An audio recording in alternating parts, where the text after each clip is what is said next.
जय श्री गोरक्ष। माता सीता हरण की वास्तविकता। भगवान श्री राम माता सीता और लक्ष्मण के साथ जब पंचवटी पर पहुँचे तो उन्हें रास्ते में ही ऋषियों ने बताया था कि हे प्रभु श्री राम, पंचवटी राक्षसी क्षेत्र में आता है। पंचवटी के चारों ओर राक्षसों का ही बोलबाला है।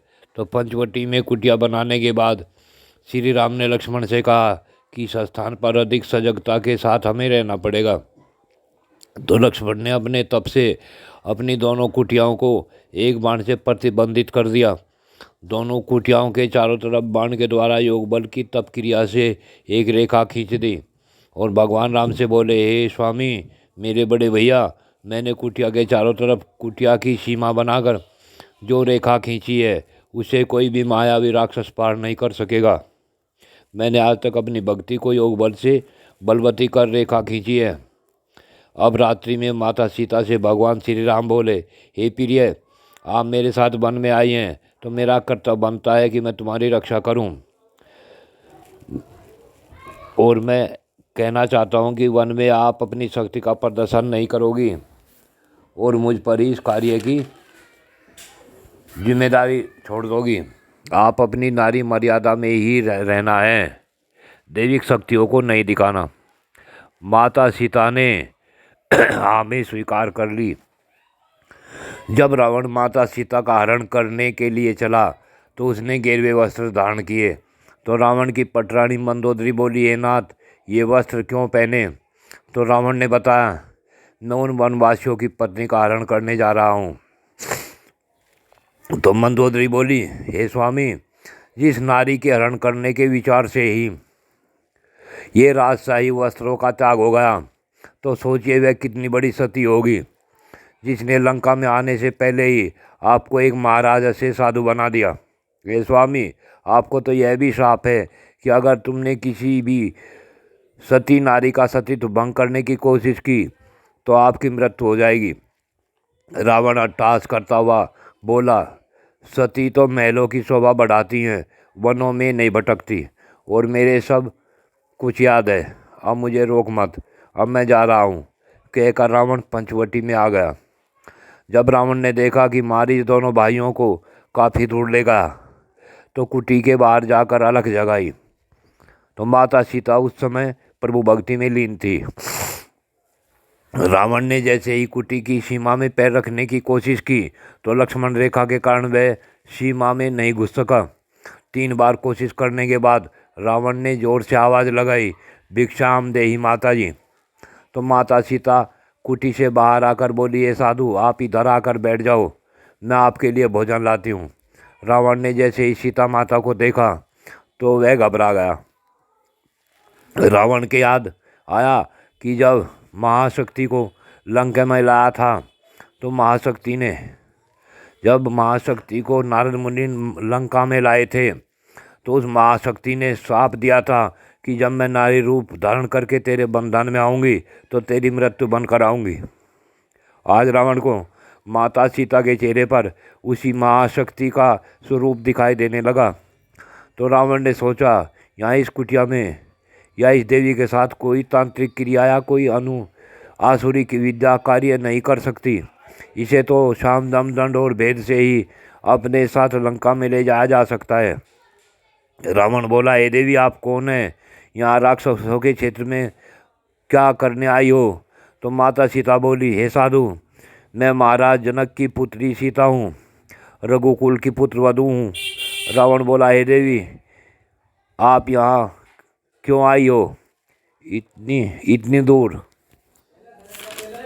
क्या करने आए हो आप? तो माता सीता बोली, मेरे स्वामी राघव को 14 वर्षों के लिए वनवास मिला है। मैं और मेरे स्वामी राघव अपने भाई के साथ यहाँ समय अवधि पूर्ण होने तक रहने आए हैं, परंतु आप इस सीमा से बाहर क्यों खड़े हैं? तो रावण बोला कि सीमा में पैर रखने से अग्नि उत्पन्न होती है। अगर आपको भिक्षा देनी है तो सीमा से बाहर आकर भिक्षा दे। तो माता सीता ने कहा कि इस सीमा के अंदर किसी साधु को कैसा भय? केवल राक्षस प्रवृत्ति को ही महाभय होता है। रावण बोला, हे देवी, अगर आप रघुकुल की पुत्रवधु हो तो मैंने सुना है कि रघुकुल में वचनों के धनी होते हैं। क्या आप मुझे 3 वचन दे सकती हैं? मैं आपसे भिक्षा में 3 वचन मांगता हूँ। माता सीता बोली कि हे साधु, आप अपना परिचय दें।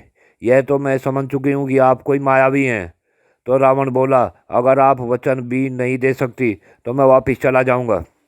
माता सीता बोली, आप साधु रूप में आए हैं, मेरे सामने एक याचक बने हुए हैं।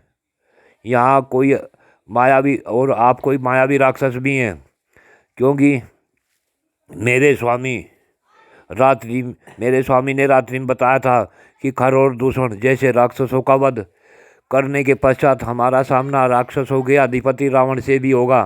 रावण आसुरी विद्या में पारंगत है, कहीं आप वही रावण तो नहीं हो? माता सीता सोच रही थी कि अगर रावण मुझसे वचन लेकर अयोध्यापुरी भी मांग लेगा तो मेरे स्वामी खुशी खुशी रावण को अयोध्या का राज दे देंगे। तो माता सीता बोली, ये साधु रूप में मायाधारी राक्षस, आप अपने वास्तविक रूप में आए। इस समय आप मेरे सामने भिक्षुक हैं और मैं अपने स्वामी की शपथ लेकर कहती हूँ कि जो भी भिक्षुक की इच्छा हो वह मैं पूर्ण करूँगी। तो रावण अंदर से भयभीत था कि सीता ने पहचान लिया है, परंतु वह सीता के चेहरे पर नज़र नहीं टिका पा रहा था, क्योंकि माँ शक्ति का तेज आज वह माता सीता के चेहरे पर देख रहा था। और माँ शक्ति की कई बातें भी, जब मैं नारी रूप में तेरे बंधन में आऊँगी तो तेरी मृत्यु का कारण बनूंगी। बस यही बात सोचकर रावण सीता जी की तरफ देख पा नहीं रहा था और सोचा, जब ये देवी मुझे भिक्षा में वचन दे रही है तो मौका है कि मैं अपने कल्याण के लिए शक्ति की बातें मानते हुए इसे भी लंका में ले जाऊं और अपनी मुक्ति का रास्ता खोल लूं। तो रावण ने गेरवे वस्त्र उतार कर राजशाही वस्त्रों में सामने प्रकट हो बोला, हे देवी, मैं जान चुका हूँ आप कौन हैं। अगर आप मुझे भिक्षा देना चाहती हैं तो आप मेरे साथ मेरे राज लंका में चलें। तो माता सीता बोली, हे राक्षस राज, मेरे स्वामी के आने के बाद मैं आपके साथ चलूँगी। तो रावण बोला, नहीं, या तो मेरे साथ चलो, नहीं तो अपने वचन से पलट जाओ।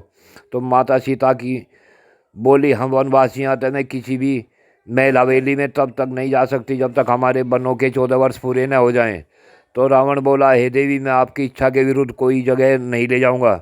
मैंने अब सोच लिया है कि आप मेरे रथ में बैठ जाओ और आपको अशोक वाटिका के नीचे, अशोक वृक्ष के नीचे छोड़ दूंगा। अब सीता वचनबद्ध हो रावण के रथ में बैठ गई।